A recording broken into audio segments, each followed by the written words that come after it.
Bonjour à tous. Quelques secondes avant que je n'enregistre cette vidéo ce 3 mars 2025, le ministre macroniste des Affaires étrangères Jean-Noël Barrot sur France Inter vient de déclarer « Jamais la menace d'une guerre sur le continent européen, dans l'Union européenne, n'a été aussi élevée. Jamais. » Les alarmistes sont de sortie. Et on a vu un sommet de Londres et des interviews toutes récentes délirantes de Macron, qu'on va étudier dans cette vidéo en détail, qui nous le montrent. Les européistes ont besoin de la guerre en Ukraine pour imposer leur ordre militaire européiste, leur agenda de transformer l'Union européenne en un État contre la France, contre nos nations libres, contre nos souverainetés nationales et même contre nos armées nationales, avec leur armée européiste, leur dissuasion nucléaire européiste. On a assisté à Londres à un véritable coup d'État de von der Leyen qui va se concrétiser jeudi lors d'un sommet de l'Union européenne à Bruxelles. On a vu des interviews délirantes de Macron. Je vais revenir sur tout ça. Mais on a pigé leur agenda, on a bien compris et on alerte, nous, depuis des mois et des années. Mais attention, ça veut dire la guerre. Non seulement c'est l'ordre militaire européiste, mais ça veut dire la guerre, parce que l'un et l'autre se nourrissent. Ils ont besoin de la guerre. Et donc j'alerte. Et donc nous n'avions pas prévu de le faire, mais nous prenons nos responsabilités, comme toujours, nous patriotes. Ce samedi 8 mars, nous organisons la manif nationale qui s'appellera « Macron, on ne mourra pas pour l'Ukraine ». Von der Leyen, on ne mourra pas pour l'Ukraine. Et vous l'avez compris, c'est une manif pour la paix. Ce samedi 8 mars, rendez-vous à Paris, elle est nationale. Rendez-vous dès 14 h, place du Palais Royal. Le cortège partira à 15 h pile, mais on réunit bien avant. Venez dès que vous pouvez, parce qu'il y aura beaucoup de monde. Et il faut qu'il y ait un monde fou. Je suis en train de passer toutes les invitations. On l'organise un peu comme ça, on n'avait pas prévu. Oui, mais il faut le faire, parce que sinon personne ne le fera. Et que les patriotes sont là, rendez-vous. Il faut secouer le pays, il faut secouer l'opinion publique, il faut secouer les parlementaires. Et nous le ferons. Très nombreux. Venez très nombreux, notez-le déjà sur votre agenda. Par avant, je remercie nos militants et nos bénévoles, je sais qu'ils se donnent à fond. Et merci de partager déjà cette vidéo par un petit clic gratuit sur s'abonner en dessous, c'est très important.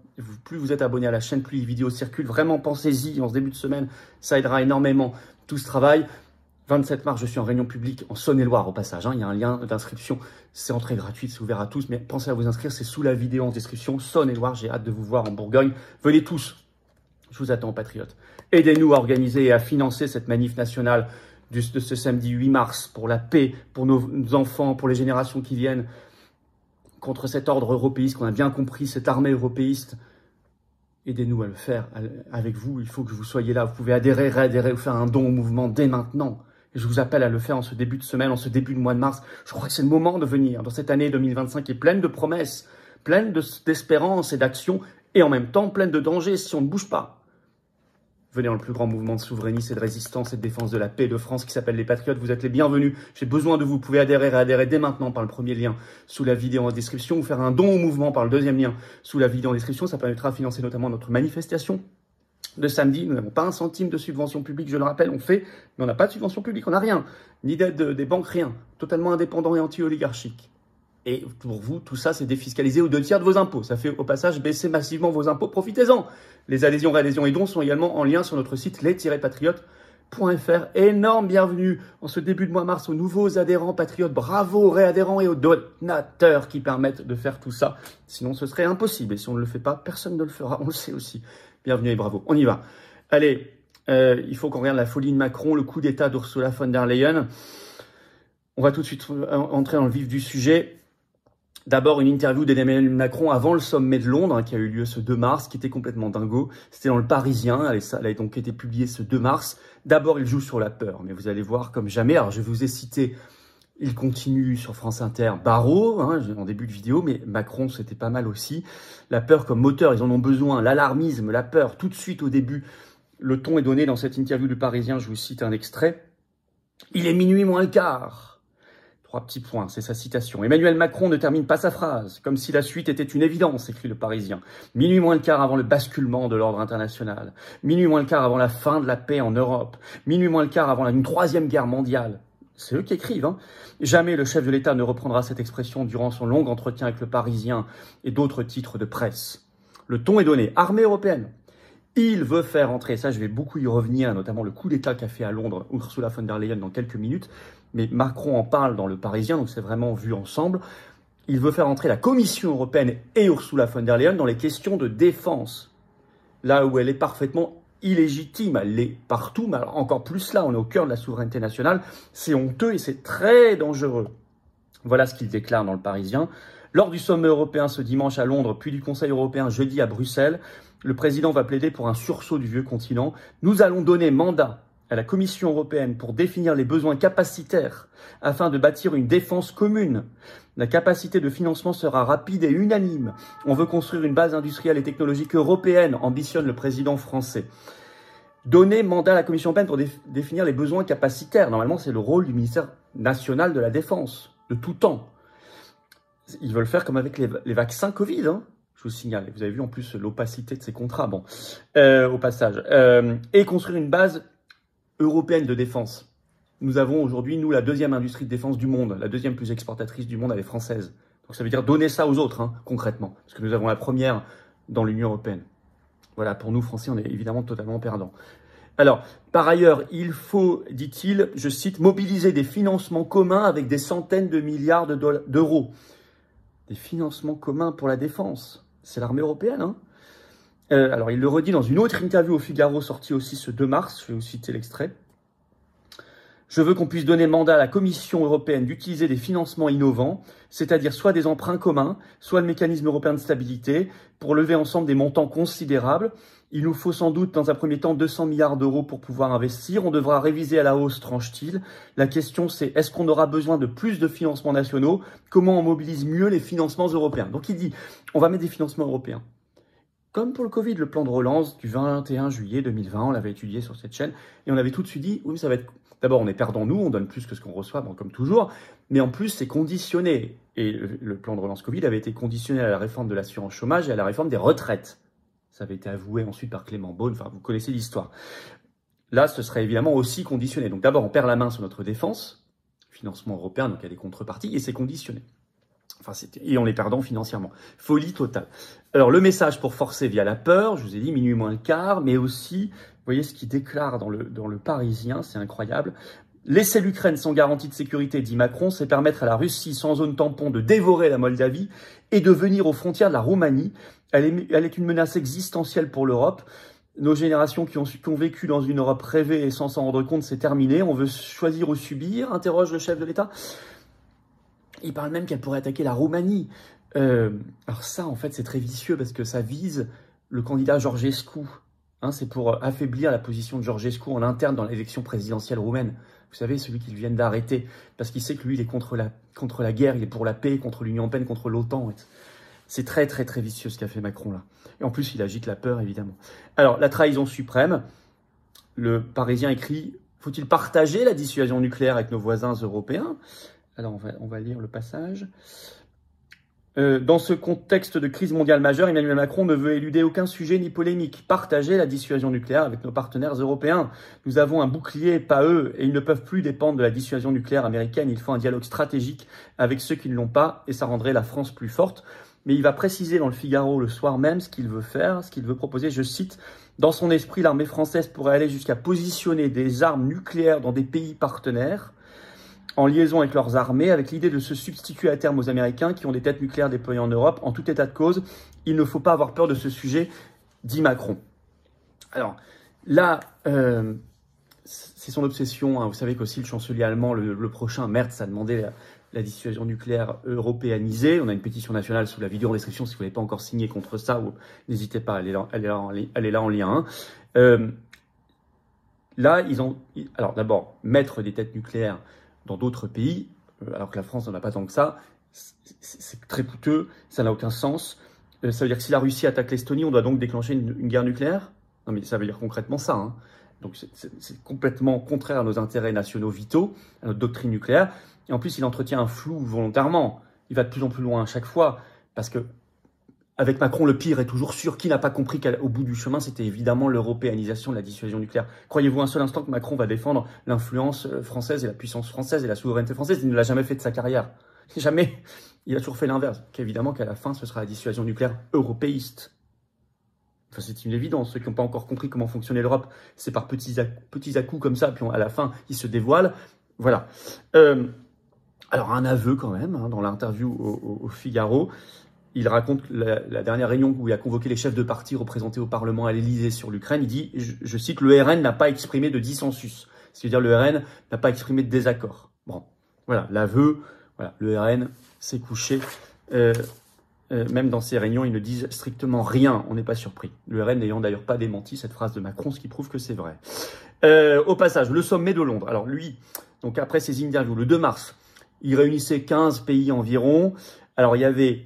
C'était donc organisé par le Royaume-Uni, il y avait la France, l'Italie, l'Allemagne, la Pologne, la Norvège, le Danemark, l'Espagne, la Suède, la République tchèque, la Roumanie, la Finlande, mais aussi Zelensky pour l'Ukraine, bien sûr, la Norvège. Donc c'est pas que les pays de l'Union européenne, hein. Il y avait aussi, donc c'était au Royaume-Uni d'abord, donc premièrement c'est pas l'Union européenne, il y avait la Norvège, il y avait la Turquie, il y avait le Canada, Trudeau, qui est encore là pour l'instant, il y avait le secrétaire général de l'OTAN, Mark Rutte, et il y avait Ursula von der Leyen pour la Commission européenne, et vous allez voir qu'elle fait un coup d'État. Alors d'abord, Keir Starmer, le Premier ministre britannique, qui était l'hôte de ce sommet, annonce un plan franco-britannique, qui sera un élément européen en matière de garantie de sécurité en Ukraine, et il annonce, dans la conférence de presse juste après le sommet, donc ce 2 mars, son intention, je cite, d'envoyer des soldats au sol et des avions dans les airs en Ukraine, en partenariat France-Royaume-Uni-Ukraine. Après une trêve de 1 mois. Donc il demanderait une trêve de 1 mois, puis on envoie les soldats et les avions. Non mais, on en est là. Hein. Alors on parle de plusieurs dizaines de milliers de troupes, hein. Plusieurs dizaines de milliers d'hommes. Voilà, et surtout, alors vous avez, donc ça c'est alors confirmé par Macron tout ça, hein, le coup d'État d'Ursula von der Leyen qui se précipite pour sortir la première de ce sommet, pour parler en premier à la presse, ça a été noté par les journalistes, et elle déclare, elle se précipite, elle annonce qu'elle prend la main sur, je cite, le réarmement de l'Europe, en agitant les peurs, en disant « il faut se préparer au pire », je la cite. Elle dit qu'elle présentera elle-même le plan de réarmement jeudi au sommet européen à Bruxelles. Elle présentera, je cite, ce 6 mars, un plan global sur la manière de réarmer l'Europe lors du sommet spécial de l'Union européenne sur la défense. Donc, confirmation de ce que Macron avait annoncé le matin dans l'interview du Parisien, on vient d'en parler, sauf qu'elle le fait très vite. Ça veut dire qu'elle veut faire comme avec le Covid, piquer une compétence au passage lors d'une crise. Donc pousser la crise le plus loin possible, ça veut dire ici entretenir la guerre. Pour annoncer elle-même un plan de réarmement, des sources de financement européistes, décider elle-même des besoins capacitaires, enfin, c'est vraiment aller vers l'armée européiste. Il faut se rendre compte de la gravité de l'enjeu. Et vous mélangez ça à des questions d'européanisation, de dissuasion nucléaire au passage. Hein. Et donc pour ça, ils ont besoin de la guerre, évidemment. C'est pour ça qu'ils sont extrêmement dangereux. Parce qu'en fait, leur monde s'effondre complètement. Les BRICS, Trump, Vance, ce qui s'est passé avec Zelensky dans le bureau ovale, on a fait des vidéos évidemment là-dessus. Tout ce qu'on dit, on a totalement raison. Il faudra voir ce qui sortira de ce sommet européen du 6 mars, on va le suivre de très près. Mais leur but, leur agenda, c'est l'Union européenne égale un État, ce qu'avait annoncé Mario Draghi. Et par ailleurs, c'est d'aller vers l'armée européiste. Pour ça, ils ont besoin de la guerre. Alors aujourd'hui, plus que jamais, il faut le Frexit. Frexit égale paix, plus que jamais, France libre. Sortir de cet engrenage fou. Refuser cette armée européiste, cette dissuasion nucléaire européiste, etc. Frexit égale paix, sortir de l'Union européenne égale paix. Honte aux parlementaires qui ne veulent pas destituer Macron, vu ce qu'il vient de dire. Honte aux parlementaires, notamment PS, RN, qui ont bloqué la destitution de Macron l'automne dernier. Et il serait peut-être temps de s'y remettre, voire qui refusent même de voter des motions de censure. C'est honteux. Ça, au moins, ça occuperait Macron et ça l'affaiblirait dans cette folie. Ne pas aller vers le Frexit aujourd'hui, vers la destitution de Macron, c'est du même niveau de haute trahison que ce que fait Macron lui-même. Moi, je le dis, maintenant, je mets sur le même plan les fausses oppositions et Macron. Parce que refuser de bloquer Macron dans sa haute trahison, ça revient à être coupable soi-même de haute trahison. Il faut être clair. Alors, je vais vous dire, contre cette Macron, on ne mourra pas pour l'Ukraine. Von der Leyen, on ne mourra pas pour l'Ukraine. Voilà le mot d'ordre de notre manif nationale ce samedi 8 mars. Rendez-vous à Paris dès 14 h pour un départ du cortège à 15 h pile. Donc, vous pouvez arriver jusqu'à 15 h, mais arrivez avant parce qu'il y aura du monde, place du Palais Royal. Très, très, très nombreux. cortège, drapeau français. Ça va être un grand moment. C'est le moment où il faut que toutes les forces de paix soient là. J'en appelle solennellement à toutes les forces de paix. Toutes les forces souverainistes. Tout le monde doit être là. C'est un moment très grave et très important. Et qui doit être plein d'espoir pour les générations qui viennent et pour nous-mêmes et pour notre pays. Les patriotes prennent leurs responsabilités, organisent tout, financent tout. Je peux le faire qu'avec vous. Merci de partager la vidéo, pour ça vous abonner à cette chaîne YouTube par un petit clic gratuit. Pensez-y, pensez à vous inscrire pour la réunion publique en Saône-et-Loire, le 27 mars, jeudi 27 mars au soir, entrée gratuite sous la vidéo en description. Aidez-nous à agir concrètement, à organiser, à financer tout ça. Venez dans le plus grand mouvement souverainiste de paix, de résistance, de liberté de France qui s'appelle les Patriotes.